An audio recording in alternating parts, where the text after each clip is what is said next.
Hello all, welcome to another session of Enlight IAS toppers talk. ഇന്ന് നമ്മുടെ കൂടെ ഉള്ളത് ലക്ഷ്മി പ്രിയയാണ്. ഇത്തവണ സിവിൽ സർവീസ് എക്സാമിന് റാങ്ക് 297 കിട്ടിയ Lakshmi Priya. First of all congratulations Lakshmi. Thank you sir. Thank you. Okay, so ലക്ഷ്മിയുടെ ഒരു ജേർണി എന്നുള്ളത് ഒരു പെർസിവറൻസിൻ്റെ ജേർണിയാണ്. ലൈക്ക് ജസ്റ്റ് പ്രീവിയസ് 2 അറ്റംപ്റ്റ്സ് ശരിയായില്ല, പക്ഷേ ഈ അറ്റംപ്റ്റ് ലൈക്ക് ഫ്ലൈയിങ് കളേഴ്സിൽ പാസ്സാവാൻ പറ്റി എന്നുള്ളതൊരു വലിയ ആശ്വാസമാണ്. അത് ലക്ഷ്മിയുടെ മുഖത്തും കാണാനുണ്ട്. അപ്പോൾ ലക്ഷ്മിയുടെ ഈ വർഷത്തെ സക്സസ് എന്നുള്ളത് കുറേയധികം ഫ്രണ്ട്സിൻ്റെ കുറേയധികം സപ്പോർട്ടും ഫാമിലിയുടെ സപ്പോർട്ടും അതെല്ലാം കൂടി ഒരുമിച്ച് മേടിച്ചെടുത്ത ഒരു സക്സസ്സാണ് ലക്ഷ്മിയുടെ ഈ വർഷത്തെ ഒരു വിജയം എന്നുള്ളത്. So thanks to your friends as well as your family from അവർ part also. Thank you sir. Yes. So ഞാൻ ഈ ഒരു ഇൻ്റർവ്യൂ പോകാൻ ഉദ്ദേശിക്കുന്നത് കൂടുതലായിട്ടും സിവിൽ സർവീസ് ഈ വർഷം പ്രിപ്പയർ ചെയ്യുന്ന ആൾക്കാർക്കൊക്കെ വേണ്ടി ലക്ഷ്മിയുടെ കയ്യിൽ നിന്ന് കുറച്ച് ടിപ്സ് മേടിക്കാനാണ് ഉദ്ദേശിക്കുന്നത്. അത് പ്രധാനമായിട്ടും പ്രിലിംസിനും മെയിൻസിനും എന്തൊക്കെയായിരുന്നു എന്നുള്ളതും പിന്നെ അവസാനമായിട്ട് ഇൻ്റർവ്യൂ പ്രോസസ്സിനെ കുറിച്ചാണ് പറയാൻ ഉദ്ദേശിക്കുന്നത്. ഓക്കെ, സോ ലക്ഷ്മി കംഫർട്ടബിൾ അല്ല, നമുക്ക് സ്റ്റാർട്ട് ചെയ്യാമല്ലോ? Okay, fine. So first of all ഒന്ന് പറയൂ, ഇൻട്രൊഡ്യൂസ് ചെയ്യുമോ ലക്ഷ്മി, നാടും വീട്ടുകാരെ കുറിച്ചൊക്കെ ഒന്ന് ഇൻട്രൊഡ്യൂസ് ചെയ്യാമോ? സാർ, പേര് ലക്ഷ്മിപ്രിയ. ഞാൻ കോഴിക്കോട് സ്വദേശിനിയാണ്. വീട്ടിൽ അച്ഛൻ, അമ്മ, അനിയൻ, നമ്മൾ 4 പേരാണുള്ളത്. അച്ഛൻ ഫിനാൻസ് ഓഫീസറായിട്ട് റിട്ടയർ ചെയ്തത്, അമ്മ ഫാർമസിസ്റ്റായിട്ട് റിട്ടയർ ചെയ്തു. അനിയൻ നീലറ്റിൽ MTech പഠിക്കുന്നു. ഓക്കെ, അപ്പം ലക്ഷ്മിപ്രിയ ചെയ്ത ലൈക്ക് കോഴ്സ് അതിനെക്കുറിച്ചൊന്ന് പറയാൻ പറ്റുമോ? ലൈക്ക് ഗ്രാജുവേഷൻ അതൊക്കെ എന്തിലായിരുന്നു? സാർ, ഞാൻ IIT മദ്രാസിൽ നിന്ന് നേവൽ ആർക്കിടെക്ചർ ആൻഡ് ഓഷ്യൻ എഞ്ചിനീയറിംഗിൽ BTech പാസ്സായതാണ്. 2018 പാസ് ഔട്ടാണ്. അത് കഴിഞ്ഞിട്ട് ഞാൻ 3 വർഷം വർക്ക് ചെയ്തു. AB InBev എന്ന് പറഞ്ഞൊരു മൾട്ടിനാഷണൽ കമ്പനി ബാംഗ്ലൂരിലാണ് വർക്ക് ചെയ്തിരുന്നത്. ഓക്കെ, അപ്പോൾ വർക്ക് ക്വിറ്റ് ചെയ്തിട്ടാണ് ആക്ച്വലി സിവിൽ സർവീസ് പഠനത്തിലോട്ട് വരുന്നത് അല്ലേ? അതെ സാർ. എങ്ങനെയായിരുന്നു ആ ഒരു പഠനത്തിൻ്റെ പ്രോസസ്സ്? ലൈക്ക് ഞാനതൊരു ഇങ്ങനെ തിരിക്കാം, പ്രിലിംസിനും മെയിൻസിനും ആയിട്ട് ഒരുമിച്ചാണോ പഠിച്ചത്, അതോ പ്രിലിംസിൽ തന്നെ കൂടുതൽ ഫോക്കസ് ചെയ്തുകൊണ്ടാണോ പഠിച്ചത് ആദ്യം? സാർ, ഞാൻ പ്രിപ്പറേഷൻ സ്റ്റാർട്ട് ചെയ്യുമ്പം മേ ബി എനിക്കൊരു അവയർനെസ്സിൻ്റെ ഒരു കുറവുണ്ടായിരുന്നിരിക്കാം. അതുകൊണ്ട് ആദ്യം ഞാൻ ജോബിലിരിക്കെ ഒരു അറ്റംപ്റ്റ് കൊടുത്തു. 2020 എസ്പെഷ്യലി കോവിഡ് ടൈമിൽ വർക്ക് ഫ്രം ഹോം ഒക്കെ ആയിരുന്ന സമയത്ത് ഒരു അറ്റംപ്റ്റ് കൊടുത്തു. അപ്പോൾ ഞാൻ ക്ലിയർ ചെയ്തില്ല. ഒരുപാട് ഡിഫറൻസ് ഉണ്ടായിരുന്നു കട്ട് ഓഫിൽ നിന്ന്.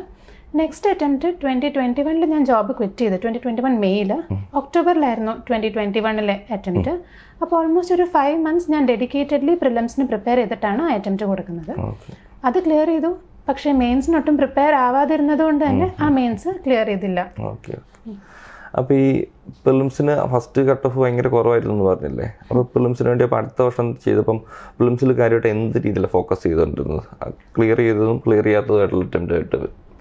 സാർ, ഫസ്റ്റ് അറ്റംപ്റ്റിന് അങ്ങനെ ഞാൻ ഒട്ടും പ്രിപ്പയർഡ് അല്ലായിരുന്നു.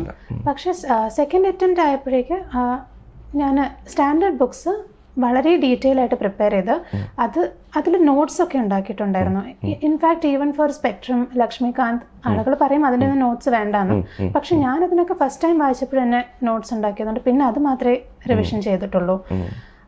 എനിക്ക് തോന്നുന്നു ആ സ്റ്റാൻഡേർഡ് ബുക്സിന് വെരി തറോലി ആ 5 മാസത്തിൽ കവർ ചെയ്തത് എനിക്ക് ത്രൂ ഔട്ട് ഒരു കോൺഫിഡൻസ് ഉണ്ടായിരുന്നു. അതുപോലെ തന്നെ ഈ PYQs അത് കൂടുതലായിട്ട് സോൾവ് ചെയ്യാൻ ഉപയോഗിച്ചിരുന്നു അല്ലേ? സാർ, ഫസ്റ്റ് അറ്റംപ്റ്റിന് ഞാൻ അത്ര യൂസ് ചെയ്തിരുന്നില്ല. പക്ഷേ സബ്സിക്വൻറ്റ് അറ്റംപ്റ്റ്സിൽ എപ്പോഴും പ്രിലിംസിന് പ്രീവിയസ് ഇയർ ക്വസ്റ്റ്യൻസ് മാത്രമേ ചെയ്യാറുണ്ടായിരുന്നുള്ളൂ. പ്രിലിംസ് അടുക്കുന്ന സമയത്ത് അത് ഇൻഫാക്ട് ഒരു 1995 തൊട്ടിട്ടുള്ള പ്രീവിയസ് ഇയർ ക്വസ്റ്റ്യൻസ് ഞാൻ അറ്റൻഡ് ചെയ്യാറുണ്ടായിരുന്നു. ഓക്കെ, അപ്പോൾ ഓൾമോസ്റ്റ് ഒരു 28 അല്ലേ, എത്രത്തോളം വർഷത്തിൽ PYQs ചെയ്യുമായിരുന്നു സാർ? അപ്പോൾ ഈ ആൾക്കാർ പറയുമല്ലോ ലൈക്ക് അതൊക്കെ ചിലപ്പം പഴയ ട്രെൻഡ് ക്വസ്റ്റ്യൻസ് ആയിരിക്കും വരുന്നത്, അപ്പോൾ എന്നാലും അതൊക്കെ നോക്കുമായിരുന്നു 95 തൊട്ട്? സാർ, പഴയ ട്രെൻഡ് എന്തായാലും ഡിഫറൻസ് ഉണ്ടാവും. പക്ഷേ UPSC ക്വസ്റ്റ്യൻസ് ചോദിക്കുന്ന ഒരു ലാംഗ്വേജ് ഉണ്ട്, അതിപ്പോഴും അന്നത്തെയും ഇന്നത്തെയും വലിയൊരു വ്യത്യാസമില്ല. പാറ്റേൺ ഒരുപാട് വ്യത്യാസമുണ്ട്. അന്ന് സിംഗിൾ ഓപ്ഷൻസ് ഒക്കെയാണ്, പക്ഷേ ഈ സിംഗിൾ ഓപ്ഷനാണ് ഇപ്പോൾ ഒരു സിംഗിൾ ലൈനായിട്ട് വരുന്നത്. അങ്ങനെ. അപ്പോൾ അത് മാത്രമേ ഉള്ളൂ, അതോ അതിൻ്റെ കൂടെയുള്ള ലൈക്ക് പെരിഫറൽസ് ആയിട്ട് ഇപ്പോൾ ഇത് ചോദിച്ചാൽ ഇതും കൂടെ ചോദിക്കാമായിരിക്കും, അങ്ങനെയാണോ നോക്കുന്നത്? Definitely sir. ഞാൻ പറഞ്ഞ പോലെ എനിക്കൊരു സ്റ്റാൻഡേർഡ് ബുക്സ് ഞാൻ ഒരുപാട് അത്രയും റിലൈ ചെയ്തിട്ടില്ല സബ്സിക്വൻറ്റ് അറ്റംപ്റ്റ്സിൽ. പ്രീവിയസ് ഇയർ ക്വസ്റ്റ്യൻസിൽ വന്ന എല്ലാ വേർഡ്സിനെയും കുറിച്ച് കുറച്ചെങ്കിലും ഒരു നോളജ് എന്തായാലും ഉണ്ടാക്കുമായിരുന്നു. വിക്കിപീഡിയയുടെ ഒരു ഫസ്റ്റ് പേജ്, അത് നമ്മുടെ സൈനോ ബാക്ടീരിയ, ഇങ്ങനത്തെ റെഗുലർലി ആവർത്തിച്ച് വരുന്ന വാക്കുകളൊക്കെ ഞാനൊരു ഇമേജ് ഒക്കെ എടുത്ത് എന്തായാലും നോക്കും. അത് അങ്ങനെ കുറച്ചുകൂടെ മെമ്മറി റീറ്റെയിൻ ചെയ്യാൻ വേണ്ടി അല്ലേ? Okay, fine. അതുപോലെ തന്നെ ഇപ്പം ഈ പ്രിപ്പറേഷനകത്ത് കറണ്ട് അഫയേഴ്സ്, അതിപ്പം 2014 ഭയങ്കര ബസ് വേർഡായിരുന്നു കറണ്ട് അഫയേഴ്സ് എന്നുള്ളത്. പക്ഷെ ഇപ്പോൾ വരുമ്പോഴും കറണ്ട് അഫയേഴ്സ് ആസച്ച് ഒരു ക്വസ്റ്റ്യൻ ആയിട്ട് വരാറില്ല. പക്ഷേ ഞാനിപ്പോൾ വന്നപ്പോൾ കണ്ടത് ന്യൂസ് പേപ്പർ കൂടെ ഉണ്ടായിരുന്നു. അത് സ്ഥിരം ഒരു വായനാശീലം ഉള്ളതാണോ? സർ, ഇതുപോലെ ഞാൻ ഓവർ ദ ടൈം കറക്റ്റ് ചെയ്തതാണെന്ന് തോന്നുന്നു. ഫസ്റ്റ് അറ്റംപ്റ്റിലൊക്കെ ഞാൻ കമ്പൈലേഷൻസിന് മാത്രം റിലേ ചെയ്തിരുന്ന ഒരാളാണ്. പക്ഷേ 2023 തൊട്ടിട്ട് ഒരു സ്റ്റാർട്ടിങ് തൊട്ടിട്ട് തന്നെ ഡെഡിക്കേറ്റഡ്ലി എന്നും ഹിന്ദു ന്യൂസ് പേപ്പർ വായിക്കുന്ന ആളാണ്. അതുകൊണ്ട് തന്നെ എനിക്ക് കറണ്ട് അഫയേഴ്സ് എന്താണെന്ന് അറിയാവുന്നൊരു ധാരണ എനിക്ക് ലാസ്റ്റ് 2 അറ്റംപ്റ്റിലുണ്ടായിരുന്നു. തീരെ കമ്പൈലേഷൻസ് ഒന്നും തന്നെ നോക്കിയിട്ടില്ല, എക്സെപ്റ്റ് ഒരു ഫിയർ ഓഫ് മിസ്സിംഗ് ഔട്ടിൻ്റെ കാരണം കൊണ്ട് ആതിഷ് മാധർ സാറ് ഒരു 5 പേജ് മാത്രമുള്ളൊരു PDF ഇറക്കുമായിരുന്നു പെർ സബ്ജക്റ്റ്.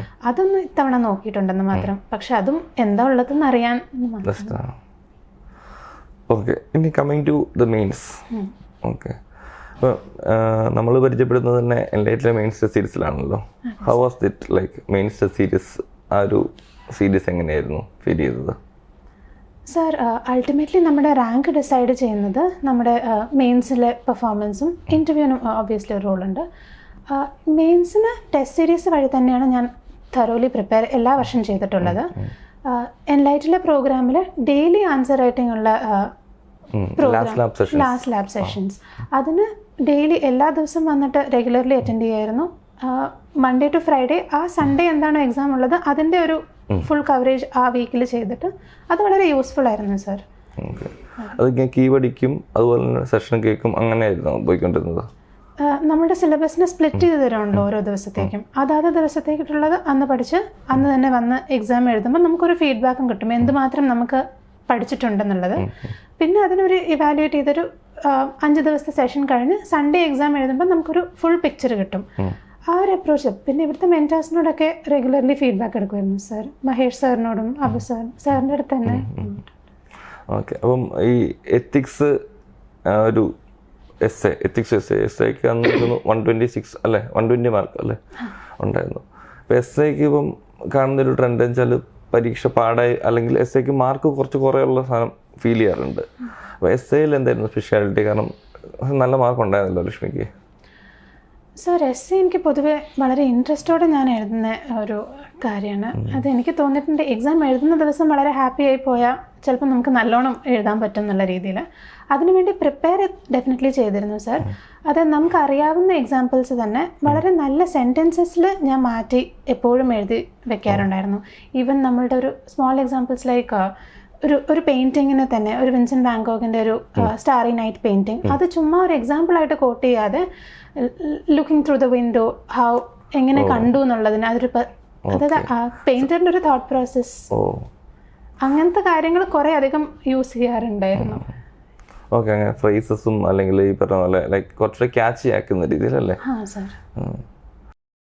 അപ്പം പ്രിലിംസിൻ്റെ പ്രിപ്പറേഷനകത്ത് ഒരു കാര്യം പറഞ്ഞാൽ ഞാൻ ഓർമ്മയുണ്ട്, ലൈക്ക് PVQs ചെയ്യുന്നതായിരുന്നു. അപ്പോൾ മെയിൻസ് ടെസ്റ്റ് സീരീസ് എഴുതി, ധാരാളം മെയിൻസ് ടെസ്റ്റ് സീരീസുകൾ എഴുതി.